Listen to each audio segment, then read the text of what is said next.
This is Find Your Dream Job, the podcast that helps you get hired, have the career you want, and make a difference in life. I'm your host, Mac Pritchard. I'm also the founder of Mac's List. It's a job board in the Pacific Northwest that helps you find a fulfilling career. Every Wednesday, I talk to a different expert about the tools you need to get the work you want. Find Your Dream Job is brought to you by Top Resume. Top Resume has helped more than 400,000 professionals land more interviews and get hired faster. Get a free review of your resume today. Go to maxlist.org/topresume. Every career has its setbacks. As hard as these experiences can be, says today's guest, they also offer you opportunities. Oscar Garcia joins us to talk about how to turn adversity into positive career traits. He's the president of Aspera Consulting, and Oscar's company offers culturally relevant career development and leadership training services. He also hosts the terrific weekly podcast, Career Talk with OG. Oscar joins us from the San Francisco Bay Area. Let's jump right into it, Oscar. When you talk about adversity, can you give us some examples? What do you have in mind exactly? Yes. In this particular case, and so obviously we're talking about career, one obvious example is, in my particular case, I used to work in the tech industry for 12 years, startups. And contrary to popular belief, there's a lot of volatility in the startup industry. A lot of them actually go out of business. And I actually experienced many times where literally, I remember one specific time I walked out of the elevator coming back from lunch, and right across the elevator was the CFO's office. He sees me and he says, "Oscar, come into my office, have a seat." I sit down and he says, "Here's your paycheck." I was like, "What?" And so that sudden, just almost kind of a cold-hearted way of just letting you go and, without any notice or any idea or anything like that. That's what I mean in terms of an example of some adversity in our careers. And when you have an experience like that, and that had to be really painful, Oscar, I sympathize, but how can that harm either your career or your job search for your next position? What do you see both from your own experience and with the people you serve through your company? There's a couple of things. One is how it harms us personally, internally, and then also our search. From a personal, internal standpoint, listen, we dedicate the best years, the best days and hours of our life to a job. Oftentimes, our job becomes our identity, who we are. We give it our all. And so to be laid off from a job, we take an emotional hit. That stings, that hurts. I don't care how, confident you are. It hurts. Rejection hurts. Also, though, from a career or your job search standpoint, although this is kind of, with the pandemic, it's, HR is getting a little more flexible, but getting laid off is usually a black mark on your job search. You have to explain what happened. It also can lead to just people passing you over for opportunities, or it can lead to a gap in your work history that, again, you need to explain. You mentioned that employers can see a layoff as a black mark. Do you think that's true for all employers, or does it depend? Well, it's not true. That's to say that it's for all employers. No, that would be incorrect. And certainly that's not what I'm saying. But I think for a lot of, generally speaking, employers do view these layoffs as a mark against you. A recruiter can view that because, again, it is having to explain, what happened? Why do you have this gap? And the interesting thing, Mac, about these gaps is that we also have heard about young folks, taking a year off from college, that gap year. And I see on LinkedIn people praising that. Yeah, it's good for you. But when a working mother takes time off to raise her family and she goes back into the workforce, that is seen as a negative. That gap is seen as a negative. Well, we've been talking about gaps in employment, and I do want to talk about what you can do to turn an adverse experience into a positive career trait. Before we do that, Oscar, just quickly, what are some other quick examples of adverse experiences? You mentioned gaps in employment, getting laid off or fired. What else comes to mind when you talk about this? Given that my focus a lot is on providing culturally relevant career and leadership training, and also myself being a Latino and minority, one of the challenges here and the adversities is imposter syndrome. Imposter syndrome. And I believe that oftentimes as a minority, we have to overcome or jump through a lot more hoops in order to prove ourselves, in order to prove our value to the company, or in order to feel a sense of belonging. So imposter syndrome is also another thing that is in adversity that we need to overcome as well. And that's an issue for many people, is particularly women. I'm glad you brought that up. Now, let's talk about how to turn adversity into positive career traits. And one of the steps you recommend is to know how to value your career journey. What do you mean by that, Oscar? I always say that, Matt, that we all have a story to tell. And, we all have, again, our career journey, right? Our ups and downs, our successes, our setbacks. And what we oftentimes don't know how to do is how to look at those challenges that we've been through and change the narrative, look for the silver lining, or look for that fertilizer in order to help us move forward in our career and finding our next opportunity. That's what I mean. Give us an example of finding that silver lining after an adverse experience and how you might talk about it to an employer or your colleagues. Here's an example. And in my particular case, I worked for the Chamber of Commerce. I was the head of the Chamber of Commerce, Chamber CEO. At the time when I was applying for that role, my competition had 25 years of Chamber experience. She was the interim Chamber CEO, and the board loved her. Like, I had virtually zero chances of getting hired. I had a better chance of winning the lottery today than, getting that position. But I ended up being offered the position, and I worked there for almost 7 years. Now, that was the experience. But how I felt at the time when I was applying, and even for a few years when I was in that role, is I felt unqualified for that position. I was oftentimes felt like that saying, fish out of water. But when I look back today at that experience, I learned many skills as running the local Chamber of Commerce. I learned, for example, how to develop win-win partnerships. I strengthened my public speaking skills. I learned networking. Those are just some examples of some of the skills, the career skills that I learned from that perceived challenge, or that feeling of, again, unqualified for this opportunity. That's what I mean, again, in terms of looking back at our career journey and identifying that silver lining, and then learning how to reframe our experiences and be able to retell our career story in a way so that the next employer, it resonates with them, and we are speaking from a position of confidence, a position of strength, a position of self-worth. I got to ask, Oscar, when you applied for that position and you got it, what did you do or say that was so persuasive to the employer that helped address what you saw as challenges or even weaknesses? Well, there's some things that I did for example, so I before I started interviewing, I started researching and talking to past chamber CEOs. I started past board members.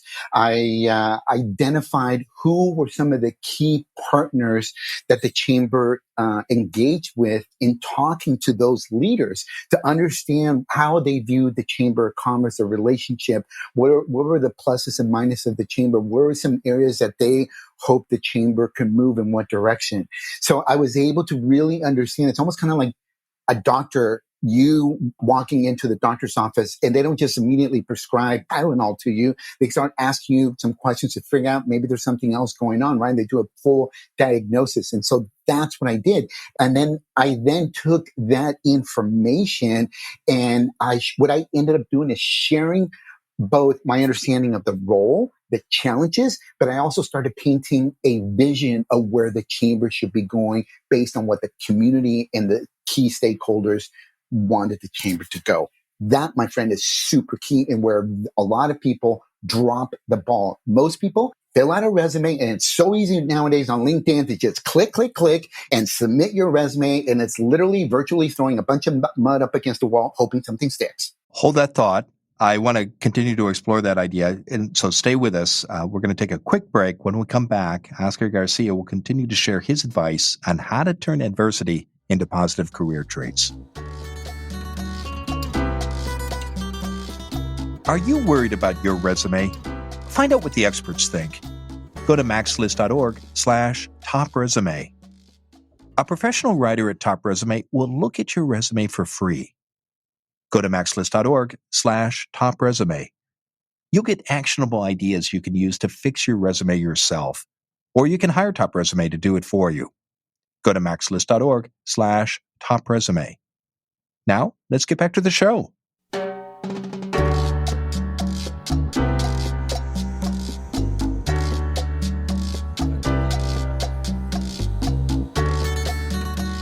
We're back in the Max List studio. I'm talking with Oscar Garcia.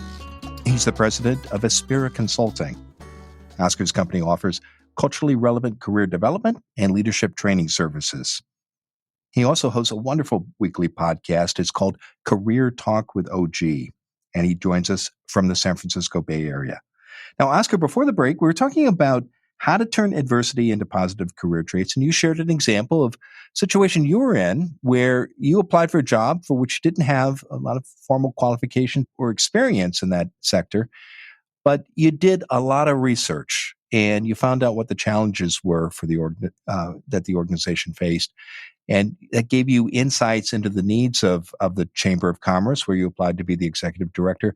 I'm curious, Oscar, how did you know how to do that? That's part of learning from personal experience, Mac. I have transitioned careers 11 times, and that's a lot. I mean, I've been in the workforce now, I think actually this year will be 30 years. So if you do the math, almost every 2.5, 3 years, I transition on average jobs. And every experience, whether it's positive or negative, it's a life lesson. And I have learned over the years to maximize every opportunity out there as a learning lesson. Listen, before you and I even went on, I told you, you have a beautiful and amazing podcast, and I'm learning from you.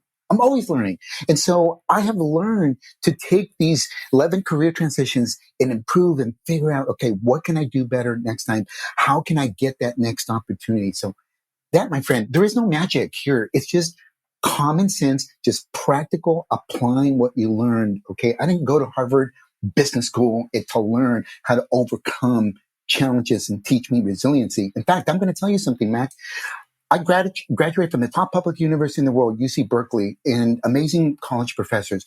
But you know who taught me more about overcoming life's challenges? It was a dishwasher and a hotel maid, my father and my mother. What lessons did you learn from them, Oscar? How to overcome crap, how to overcome resiliency and pick myself up and lead with a kind heart. What more can you want in terms of being able to find your next opportunity? Because you find your next opportunity not from a job board. You find the next opportunity by leading with your heart and connecting with other people's heart. And my parents were excellent people at building and nourishing relationships. Give us some examples of you did that. You led with relationships, applied, thought about people's hearts. And how did that lead to job offers or positive changes in your career? Every Friday, Mac, because you and I are connected on LinkedIn, every Friday I randomly pick someone. In fact, I think I might have picked you at one point. I don't remember now because I don't keep track. But I randomly take a screenshot of someone's LinkedIn profile in my network, and I call it a thank God for my network post. I take that screenshot, share it on LinkedIn. I say something positive about that person and I tag them. Whether that person responds back and says thank you or they don't say anything, I don't care. I do it unconditionally to highlight people out there. But inevitably, what happens when I do that? My network sees, gets an understanding of my personality, who I am, and people that I do tag that I'm highlighting, they are appreciative. And that is a small little way that myself, as an introvert, we haven't talked about that, but as an introvert, am able to build and nourish relationships. Because guess what? Next time I reach out to John Smith and I'm like, hey, John, how's it going? You know what? I see there's an opportunity. You're connected. That John is going to be more open to taking my call, is going to be more open to opening doors of opportunity for me. Oscar, what do you say to a listener who says, that sounds great, but I don't have time to send out a weekly message. I've got to find a job right now. Here's the thing is that there is, if someone is in survival mode, meaning that you need to find a job right away because the bill collector is knocking on your door, listen, take care and do what it is that you need to do to find your job and forget, highlighting people and so forth. But once you get out of that survival mode and you have a job, then you know what? Now you're in success mode. Don't be selfish. Put your eyes on other people and help other people, because there's that famous saying, right? That karma is the B word. Well, that's not necessarily true. Karma is whatever we put out. So if you put out some good stuff out there, guess what's going to happen? Good stuff is going to come back. Talk about another way that you say people can turn adversity into positive career traits, and that's to highlight your own experience and knowledge. What do you mean exactly? That how can talking about yourself help you overcome challenges you might face in either a job search or your career? It's really about reframing our challenges. I can view the fact that English is my second language as a negative. I can view the fact as I'm a first generation and woe is me. Or I can reframe and say, you know what? I'm not a first generation professional. I'm a pioneer. Because think about this. Remember when Neil Armstrong landed on the moon? He was the first human to land on the moon. We don't call Neil Armstrong a first generation moon lander. We call him a pioneer. It's rephrasing and thinking from a position of strength. The second way that we can do this, Mac, is what I call embracing fear. And I actually use an acronym, which stands for being F for flexible. All right. Change happens. E stands for be willing to embrace change. The only person that loves change is a baby with a wet diaper. I'm about to be 53 years old, and you know exactly that I love change. I share part of my story here, my work-life situation, okay? The A, it stands for aspirations, and the R is for results. Listen, quit banging your head up against the wall. If you're submitting resumes and you're not getting the results, maybe you need to try something else. It is not a badge of honor to be sending and applying for 350 jobs. In fact, quite frankly, I'm like, what is going on with you? Like, stop, focus on results, recalibrate. Another idea that you share that I know you encourage people to consider when turning adversity into positive career traits is to learn how to attract opportunities. What do you mean by this, Oscar? And how do you do that? Well, so remember, we have to go way back, okay, Mac, but in high school, senior year, I remember I had some classmates that were amazing athletes, and colleges and universities were courting them with full ride scholarships to attend their college or university. And most people would say, well, of course, Oscar, because they're amazing athletes, right? They're super talented. I'm like, yeah, you're right. I agree with you. But let me ask you this, Bob, when you're applying for a job, are you not telling that employer that you're the best candidate? Well, yeah, I am, Oscar. Then why isn't that employer coming to you and begging you to work for them? And the reason why that doesn't happen for 99% of the people out there, because we don't know how to market ourselves, Mac. So learning how to brand yourself, how to market yourself, how to share content that adds value, that showcases your expertise. And as I mentioned earlier, learning how to not forget networking. I hate the word networking, but learn how to build and nourish relationships. You learn how to do those things and you are going to be a attracting opportunities versus panhandling for your next job opportunity. What's your best advice for building relationships? Be a friend. As an introvert, networking scares me. And again, I'm about reframing things. And so I remember one day I'm like, you know what? I'm a friendly person. I can go to Mac virtually or in person if we were, and be like, hi, Mac, I'm Oscar Garcia. And if you reciprocate and you're like, hi, Oscar, I'm Mac, then that's the start of a friendship. Keep it simple, folks. I mean, I'm not here, to give you some PhD answer responses, just common decency, being kind, and just being a friend is the best way to build and nourish those relationships. And how do you know that's working, Oscar? You reach out to people, maybe you share a screenshot of, or you connect with someone on LinkedIn once a week and follow up with them. You take these small steps, but how do you know it's effective? So, from a business standpoint, Mac, I'm now going on almost 7 years of having my company, and I have done well over 500 training workshops and so forth.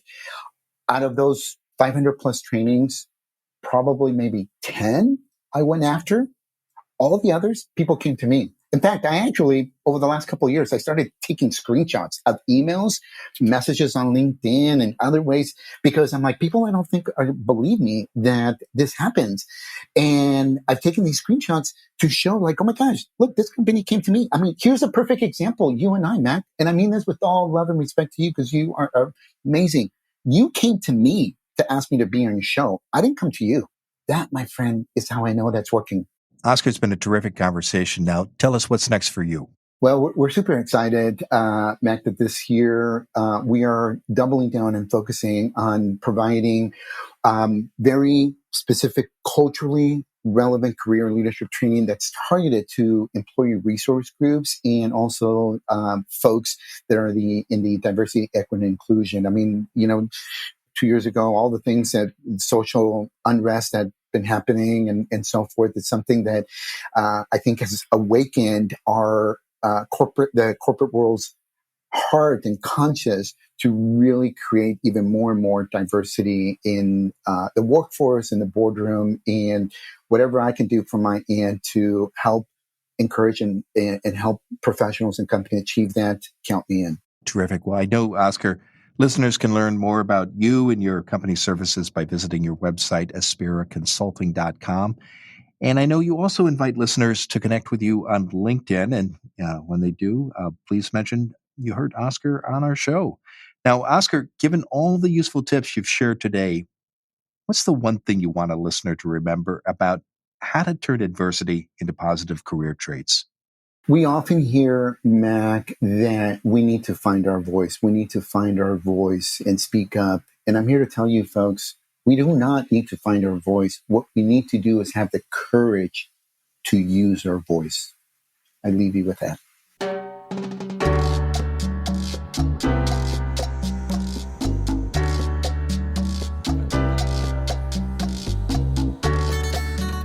Make sure you never miss an episode of Find Your Dream Job. Subscribe to our free podcast newsletter. You'll get information about our guests and transcripts of every show. Go to maxlist.org/newsletters. Again, that's maxlist.org/newsletters. Next week, our guest will be Ty Reed. He's the founder of Recovery Career Services. It's a nonprofit that helps anyone who wants to return to employment and put the past behind them. 1 out of 3 American adults have a criminal record, and if you're one of them, that can make it difficult to get your next job. Join us next Wednesday when Ty Reed and I talk about how to find work if you have criminal convictions. Until next time, thanks for letting us help you find your dream job. This show is produced by Max List. Susan Thornton Huff schedules our guests and writes our newsletter. Lisa Kislenberry Anderson manages our social media. Our sound engineer is Jenny Wren Stodrup. Brian Morrison at Podfly Productions edits the show. Dawn Mole creates our transcripts, and our music is by Freddie Trujillo. This is Mac Pritchard. See you next week.